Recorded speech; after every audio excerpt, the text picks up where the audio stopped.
位觀眾又見面啦，我係一句話力量嘅主持 Tony， 咁呢位就係我哋嘅嘉賓主持發哥哥。你好。咁再隔離咧就係我哋今日嘅嘉賓，就係紫荊融資嘅總經理梁博士。大家好。直接進入我哋嘅 TED 時間啦，跟住咧下邊就鋪述講下佢對金融家嘅一啲睇法嘅。大家好，我係梁傑昌，從事呢個企業融資持牌嘅工作嘅。咁香港過去幾年咧就推出咗 18A 同 18C 嘅一個上市新規啦。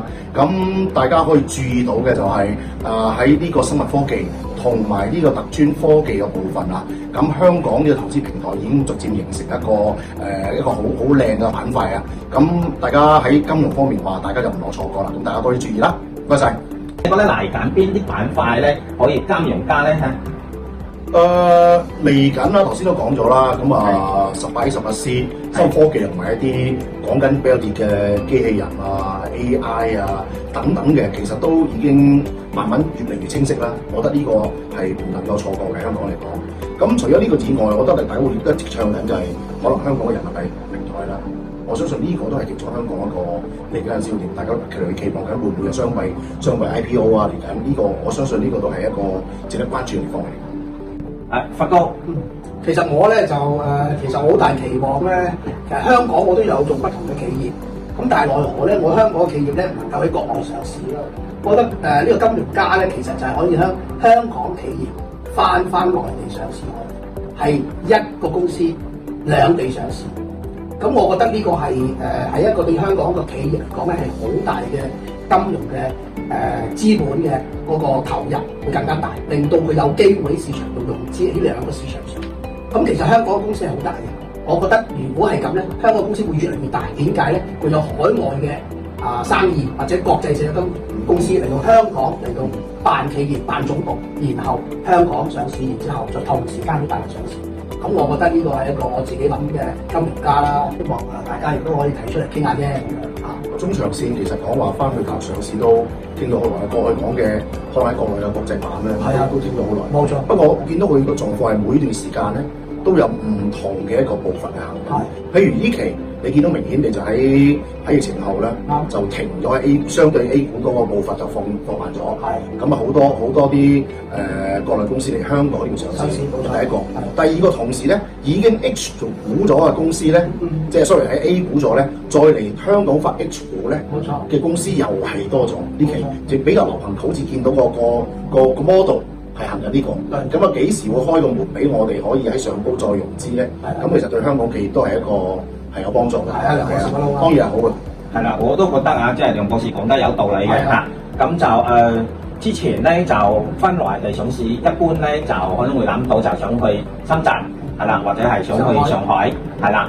咁前一段時間好似北京都有個交易所，咁落到嚟香港，咁希望就係話咧同香港嘅交易所加強合作，係啦。咁可唔可以就同時都係北京同埋香港上市咁樣嘅？係啦。咁我哋都拭目以待，咁睇下佢喺呢方面有冇一啲新嘅政策出台。梁博士，我記得你以前咧都有講過一個 point 嘅，係啦。咁就同你傾偈嘅時候咁就一啲海外嘅企業，譬如話可能係即係東南亞、中東嘅企業，睇下有冇機會可以落到嚟香港上市嘅，係啦。咁喺呢方面咧，知唔知有冇咩新進展啊？新進展啊！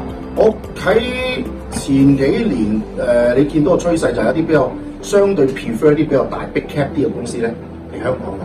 咁近排見到好似個 GMBot 或者係啲小型公司慢慢都開始有一啲融資活動喺香港啦。咁我覺得呢個趨勢翻緊嚟，同埋我都聽到開始慢慢多翻少少嘅一啲可能係馬來西亞、新加坡公司到香港咧，都係查詢係多咗嘅。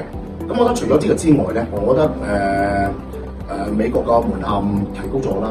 咁本來諗緊去美國嘅，好似有啲人慢慢就想翻嚟香港，即係多咗啲上市機會，即係併購嘅機會啦。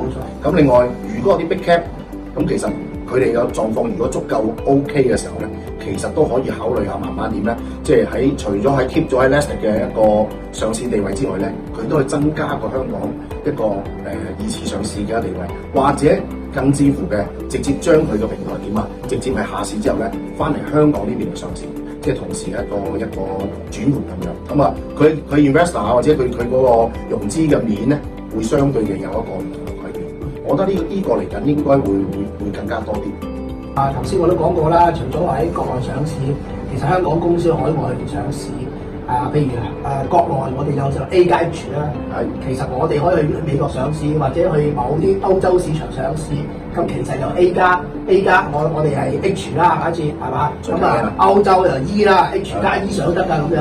咁其實我哋嘅即係我哋嘅政府或者我哋嘅金融管理層應該就可以其實即係將香港作為一個國際金融中心係點嘅咧？點為之國際咧？咁我哋嘅公司係其實喺每個地方都有嘅，都可以融資，咁先叫國際金融中心。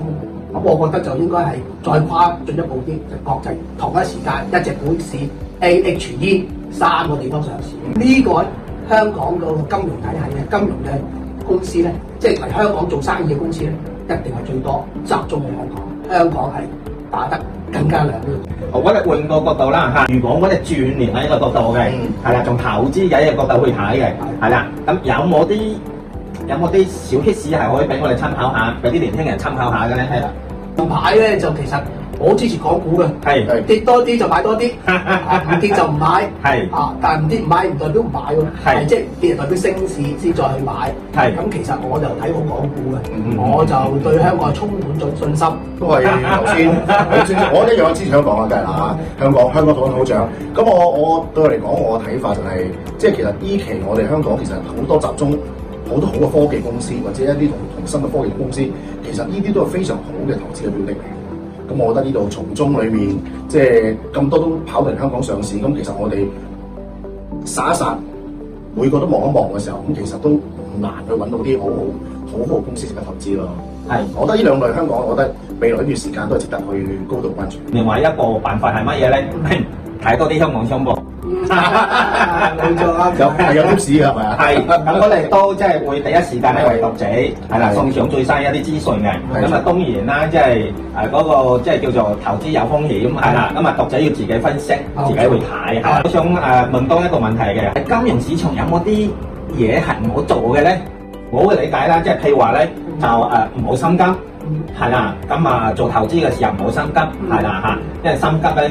即係心急成嗰件豆腐啊嘛，係做投資啦，都超過30年嘅，係啦，未過18歲就開始做投資，係啦，其中一個係啦，我覺得咧相當重要嘅就要分住，係啦，我無論幾睇好一隻股票，我最好就唔好話即係一注就係即係話睇好佢全部就係撲晒嗰隻股票，咁呢個咧係我一啲心得咁。分散投資係冇錯啦，係啦。咁大家都其實都可以去書下，或者睇下書啊，去了解多啲呢個投資嘅 behaviour 呢個部分係點樣去 improve 到、加強到喺投資行為上落本啊等等嘅，都可以試下。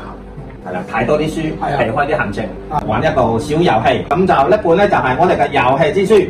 咁啊，裏邊咧就有3支籤嘅，真心話大冒險、快藝表演、啲常識題、實際 IQ 題。一張啊，唔該你。好，係真心話大冒險，兩個事先答，跟住又睇到啦。最近有冇睇過咩書籍？ The Price of Time 係時間嘅價值。睇電子書係揭到咩電子書就睇咩電子書。呢題咧我都分享下嘅。咁就我係資深書蟲嚟嘅，係啦，我都係好中意上網睇書嘅。係啊，最近就喺睇一個電子書叫《輪迴樂園》，都幾好睇嘅。係最近睇過咩啊電影？《尋秦記》啦，香港支持啦，要我哋好支持下啦。